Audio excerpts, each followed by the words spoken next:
Taste the Daily. Rajanna Sircilla collector Sandeep Kumar జాపై తెలంగాణ ప్రభుత్వం serious నిన్న ప్రజా పరిపాలనా దినోత్సవం సందర్భంగా కలెక్టర్ ప్రోటోకాల్ పాటించకపోవడాన్ని ప్రభుత్వం తీవ్రంగా పరిగణించింది. జెండా ఆవిష్కరణ సమయానికి హాజరు కాకపోవడంతో పాటు కార్యక్రమానికి ముఖ్య అతిథిగా హాజరైన తెలంగాణ ప్రభుత్వ విప్ ఆది శ్రీనివాస్ కు స్వాగతం పలకడంలో కలెక్టర్ నిర్లక్ష్యం వహించారు.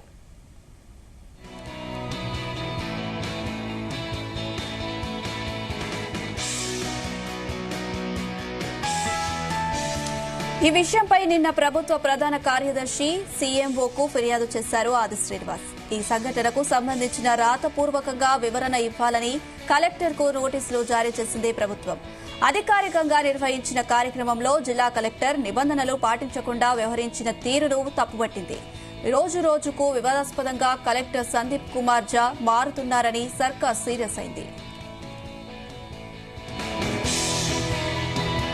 ఓ భూ నిర్వాసితుడి విషయంలోనూ నిన్న కోర్టు ఆయనకు వారెంట్ జారీ చేసింది. ఈ క్రమంలో ఈ రోజు జిల్లా వ్యాప్తంగా ఆది శ్రీనివాస్ కు మద్దతుగా నిరసన తెలిపారు బీసీ సంఘాల నేతలు.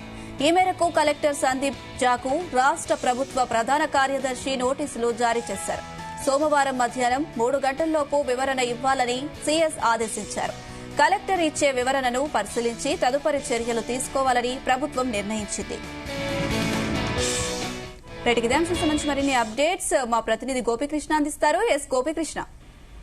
సునీత, రాజన్న సిరిసిల్ల జిల్లాకు సంబంధించి జిల్లా కలెక్టర్ సందీప్ కుమార్ జాపై మాత్రం రోజు అయితే వివాదాస్పదంగా మారుతుంది. అయితే నిన్న జరిగిన అధికారిక కార్యక్రమమైన ప్రజా పరిపాలన దినోత్సవం సందర్భంగా కూడా జిల్లా కలెక్టర్ సందీప్ కుమార్ జా ఇటు ఏదైతే ప్రోటోకాల్ పాటించడం లేదంటూ కూడా ప్రభుత్వం అయితే దీన్ని తీవ్రంగా పరిగణించింది. ఇటు జెండా ఆవిష్కరించే దిశగా ఇటు ఆ అధికారిక కార్యక్రమంలో ప్రభుత్వ విప్ గా ఉన్న ఆది శ్రీనివాస్ కు స్వాగతం పలకడంలో కలెక్టర్ నిర్లక్ష్యం వహించారంటూ కూడా పేర్కొన్నారు. అయితే ఈ నేపథ్యంలోనే కలెక్టర్ ఏదైతే జెండా ఆవిష్కరణ కార్యక్రమంలో కూడా ఆది శ్రీనివాస్ సభా ప్రాంగణానికి ముందు వచ్చిన పరిస్థితుల్లో మాత్రం జిల్లా కలెక్టర్ తర్వాత వచ్చారని చెప్పేసి కూడా ఆరోపణలు అయితే ఉన్నాయి.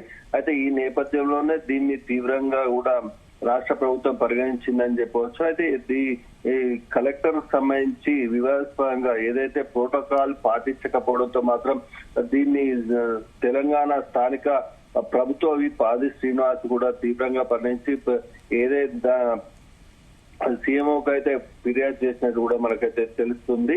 ఈ నిన్న ప్రభుత్వ ప్రధాన కార్యదర్శి సీఎంఓకు ఫిర్యాదు చేసిన అనంతరం మాత్రం ఈ సంఘటనపై మాత్రం రాతపూర్వకంగా వివరణ ఇవ్వాలని కూడా సంబంధిత కలెక్టర్ కు నోటీసులు అయితే జారీ చేసినట్టు కూడా అయితే మనకు సమాచారం అయితే అందింది. అధికారికంగా నిర్వహించిన కార్యక్రమంలో ఇటు జిల్లా కలెక్టర్ అయి ఉండి నిబంధనలు పాటించకుండా వివరించిన తీరుపై మాత్రం ప్రభుత్వం అయితే మండిపడుతున్నట్టు కూడా తెలుస్తుంది. ఇది రోజు కూడా గత ఏదైతే జిల్లా కలెక్టర్ గా బాధ్యతలు తీసుకున్నప్పటి నుంచి కూడా జిల్లా కలెక్టర్ సందీప్ కుమార్ జాక్ మాత్రం వివాదాస్పదంగా మారుతున్నట్టు కూడా మనకు తెలుస్తుంది.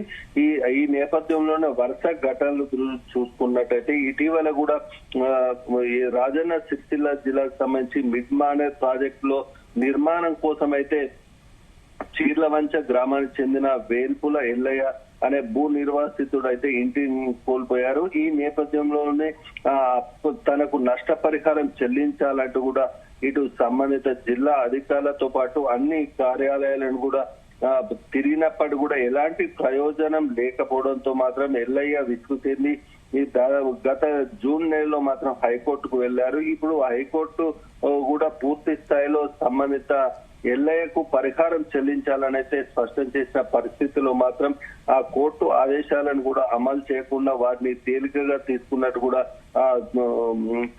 కోర్టు అయితే భావించింది. జిల్లా కలెక్టర్ సందీప్ కుమార్ జా ఇటు దాన్ని తేలికగా తీసుకున్న నేపథ్యంలో మాత్రం కోర్టు సామాన్లు అయితే జారీ చేసినట్టయితే మనకైతే తెలిసింది. ఇది దీంట్లో అదే నిన్న కోర్టు హాజరు కాకుండా నిర్లక్ష్యం కోర్టును ధిక్కరించిన నేపథ్యంలో మాత్రం వారెంట్ అయితే ఇష్యూ చేసినట్టు కూడా సంబంధిత పిటిషనర్ తరపు న్యాయవాది బొమ్మన అర్జున్ అయితే తెలిపిన పరిస్థితి కనిపిస్తుంది. అదేవిధంగా నిన్న వరుస ఘటనలు నిన్న ఏదైతే ప్రజాపాలన దినోత్సవ వేడుకల్లో కూడా ఇటు ప్రభుత్వ వైపు ఆది శ్రీనివాస్ ప్రోటోకాల్ సంబంధించి ప్రజాప్రతినిధిని గౌరవించాల్సిన జిల్లా కలెక్టర్ ఏదైతే ప్రోటోకాల్ పాటించలేకపోవడంతో పాటు ఇటు సంబంధిత బీసీ సంఘ నేతలతో పాటు ఈ కాంగ్రెస్ నేతలు కూడా ఆవేదన వ్యక్తం చేశారు. ఈ నేపథ్యంలో జిల్లాలో కూడా ఈ రోజు నిరసన కార్యక్రమాలు అయితే చేపట్టినట్టు కూడా అయితే మనకైతే సమాచారం అయితే అందింది. ఇటు పరేడ్ గ్రౌండ్ లో జరిగిన ప్రజాపాలన దినోత్సవంలో కలెక్టర్ చేసిన ప్రోటోకాల్ వివాదం మాత్రం తీవ్రంగా పరిణమించిన ఇటు సంఘ నేతలు ఇటు బీసీ సంఘ నేతలు కావచ్చు, ఇటు కాంగ్రెస్ నేతలు కావచ్చు. కలెక్టర్ ప్రవర్తనపై మాత్రం జిల్లా ఎస్పీ మహేష్ గీతను కూడా కలిసి ఫిర్యాదు చేసినట్టు కూడా మనకైతే తెలుస్తుంది. దీనిపై కలెక్టర్ పై కఠిన చర్యలు తీసుకోవాలని కూడా స్థానికులు అయితే డిమాండ్ చేస్తున్న పరిస్థితి అయితే కనిపిస్తుంది. గత మొదటి నుంచి కూడా ఏదో ఒక వివాదాల్లో మాత్రం కలెక్టర్ ఉంటున్నట్టు కూడా మనకైతే ప్రచారం అయితే జరుగుతుంది. ఇటు ఉద్యోగులపై కూడా కఠిన చర్యలు తీసుకోవడంతో పాటు ప్రజల పట్ల కూడా మర్యాద చూపకపోవడంతో అనాలోచిత నిర్ణయాలు తీసుకున్నట్టు కూడా ఇటు ఆరోపణలు అయితే వినిపిస్తున్న పరిస్థితి అయితే కనిపిస్తుంది. ఇటు ప్రభుత్వం అధికారికంగా నిర్వహిస్తున్న ప్రజాపాలన దినోత్సవంలో కూడా ఇలాంటి సమయపాలన పాటించకుండా ప్రోటోకాల్ పాటించలేదంటూ కూడా ఆరోపణలు అయితే వినిపించిన పరిస్థితి అయితే మనకు చూసాము. అయితే ఈ నేపథ్యంలోనే ప్రభుత్వం అయితే జిల్లా కలెక్టర్ పై మాత్రం సీరియస్ ఉన్నట్టు కూడా మనకైతే తెలుస్తుంది. ఈ నేపథ్యంలోనే ఈ సందీప్ కుమార్ జాగ్ మాత్రం రాష్ట్ర ప్రభుత్వ ప్రధాన కార్యదర్శి అయితే నోటీసులు జారీ చేసి సోమవారం మధ్యాహ్నం 3 గంటల లోపు మాత్రం వివరణ ఇవ్వాలని సిఎస్ అయితే ఆదేశించినట్టు కూడా అయితే మనకు సమాచారం అయితే అందింది.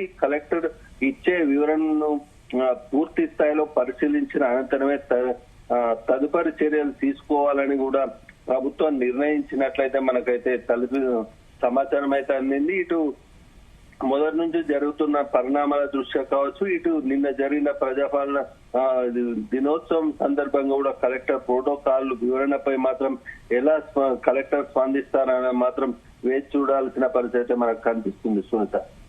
Right Gopikrishna, thank you.